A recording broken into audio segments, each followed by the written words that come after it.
Welcome to another verse of the day. Today's verse is 1 Corinthians 1, verse 18. And over the next few days, we're going to be working from verse 18 all the way to verse 25.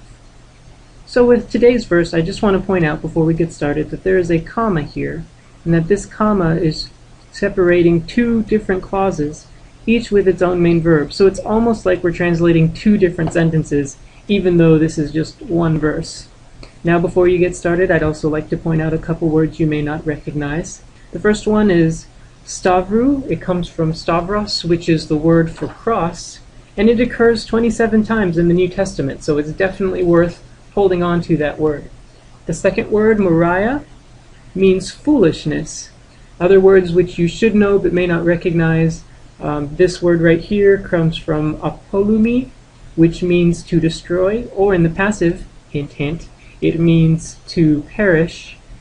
Sozo means to save. Dunamis is power.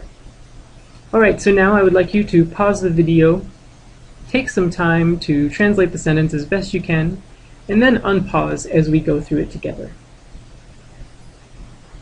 Okay, so looking at our first phrase, what is the main verb in this sentence? The main verb is estin.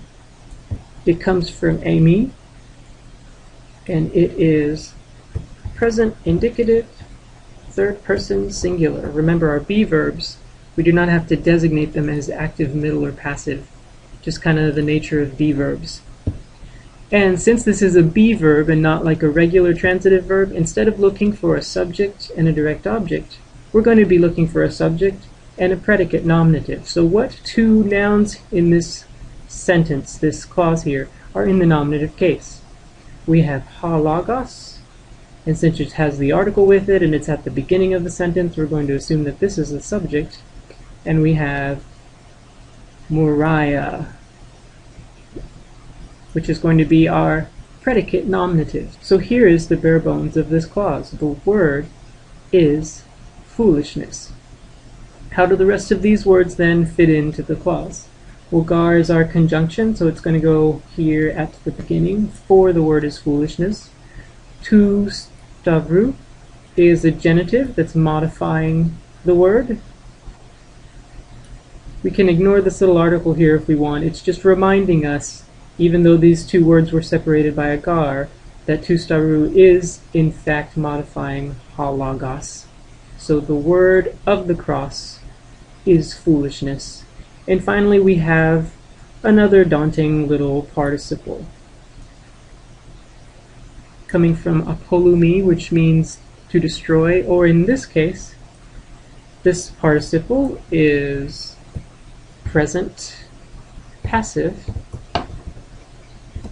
And if we look at the ending here, the ois, we notice that this is also dative masculine plural. Alright, so I see the article here, so I know this participle is not functioning adverbially. I do not see any other words here that are dative masculine plural, so I know it's not functioning adjectively, so it must be functioning substantively.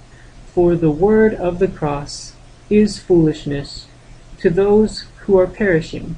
And this men here, we don't really have to translate it, but it's drawing a contrast. When you see men and de, it's drawing a contrast between these two phrases. Now the second phrase is actually quite similar to the first. It has the same be verb, except in this situation we don't actually have a subject. The subject is just implied in the be verb. Our predicate nominative is dunamis. It is power. We've got another genitive, theou, which is modifying power. It is power of God. And here we have a pronoun in the dative, to us or for us. And then here we have another participle, which is exactly like the other one. It is also a present passive participle, dative masculine plural. And since this participle agrees with the pronoun here in the fact that it is both dative and plural, we know that it's actually modifying the pronoun. So instead of being substantival, it's adjectival, it's functioning attributively. And here's our sentence. For the word of the cross is foolishness to those who are perishing. But to us who are being saved, it is the power of God. That's our verse for the day.